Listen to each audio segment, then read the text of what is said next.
All right, let's tackle one of the most maddening things in the world of fitness. Seriously.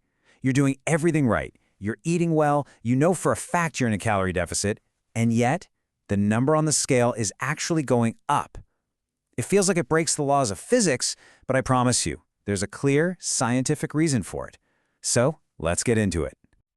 You know, this is that moment, the one that makes so many of us just want to throw in the towel. You've been so disciplined, you tracked your food, you skipped the dessert, and what's your reward? A number that's higher than when you started. It's confusing, it's totally demotivating, and honestly, it can feel like your own body is working against you. And look, that feeling, it's 100% valid. It's like a punch to the gut. But what if I told you that most of the time, the scale isn't telling you that you've failed? It's just telling you a tiny and frankly, often misleading part of a much bigger, much more interesting biological story that's happening inside you. So let's start by digging into this central problem, what we'll call the scales paradox. This is really the heart of all the confusion. And I promise, once you get this, everything else is going to click into place.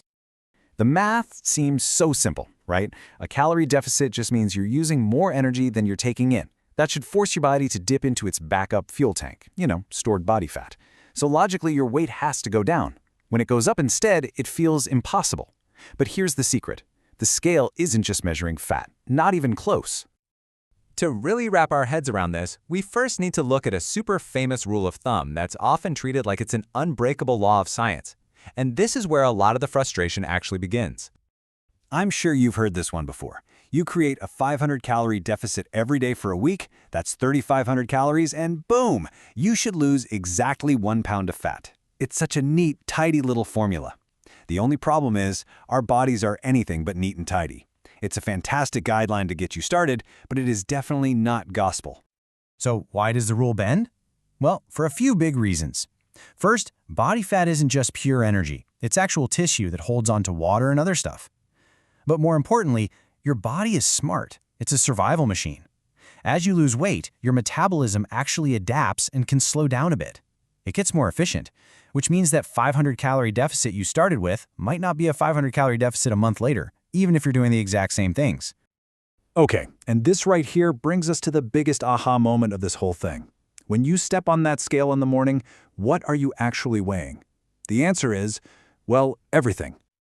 See, that number on the scale is your total body weight. It's a mix of fat, yeah, but also all your muscle, your bones, your organs, the food that's still working its way through your system, and this is the big one, water. Water is by far the biggest and most unpredictable part of that number. Your water levels can swing up and down by several pounds in a single day, completely hiding the slow, steady fat loss that's happening underneath it all. Let's make this super real with a quick story about a guy named Mike. On Monday, Mike starts a low-carb diet. He weighs 220 pounds. He's perfect all week. And on Friday, he steps on the scale. 215 pounds. He's over the moon. 5 pounds gone in just 5 days. But was it actually 5 pounds of fat? Well, not quite.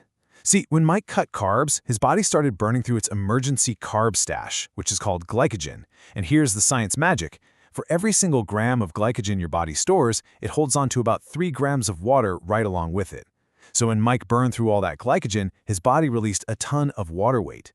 It's real weight that's gone, for sure, but it's not the fat loss he was hoping for. So this is the key thing to understand. Water weight can show up or disappear practically overnight just because you ate salty food or changed your carbs. Fat loss, on the other hand, is a slow and steady burn that happens over weeks and months from being in a consistent calorie deficit.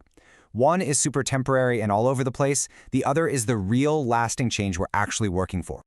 And all of this means we have to start looking beyond that one single number on the scale. True progress isn't just about your total weight going down. It's about changing your body composition for the better.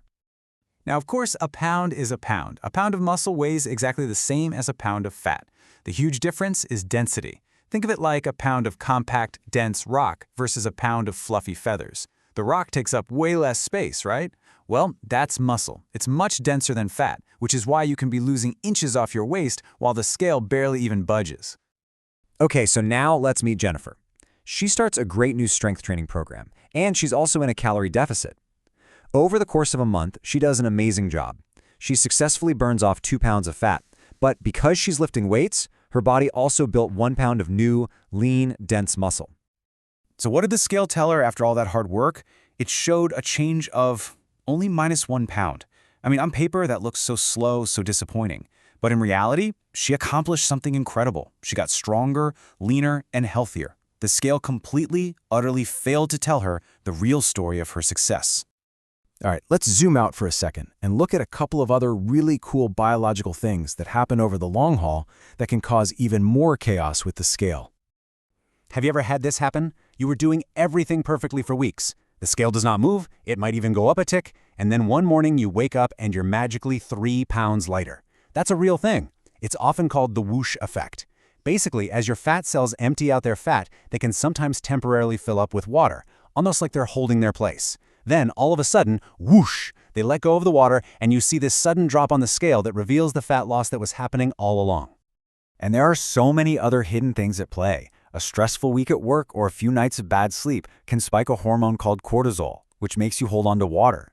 For women, the menstrual cycle can cause predictable weight fluctuations of several pounds. And don't forget the simple physical weight of the food and water you just ate moving through your system. All these things can easily shift the scale from one day to the next. Okay, so knowing all of this wild stuff about our biology, what do? We need a new strategy, a smarter way to track our progress that actually empowers us with useful info instead of just making us crazy. This right here is probably the single most important mindset shift you can possibly make. The scale is not a report card. It is not judging your character or how hard you worked. It is a tool that gives you one single fluctuating data point. That's it. Its only job is to measure your total gravitational pull to the Earth, not your fat loss. So, to see the real picture, you need a full toolkit, not just one tool. Sure, use the scale, but do it smartly. Weigh yourself daily, but only pay attention to the weekly average. That smooths out the crazy zigzags and shows you the real long-term downward trend. Take progress photos and use a tape measure once a month. That's what shows you the body composition changes the scale is blind to. And honestly, just pay attention to how your favorite pair of jeans fits. That's real-world progress. So I want to leave you with this question. Now that you know that those daily ups and downs on the scale are mostly just biological noise, it's just water and food and hormones, does that free you? Does it give you permission to stop obsessing over that daily number and instead focus all that amazing energy on the habits that actually matter? The consistent nutrition, the movement, the sleep, the things that truly drive real, lasting change.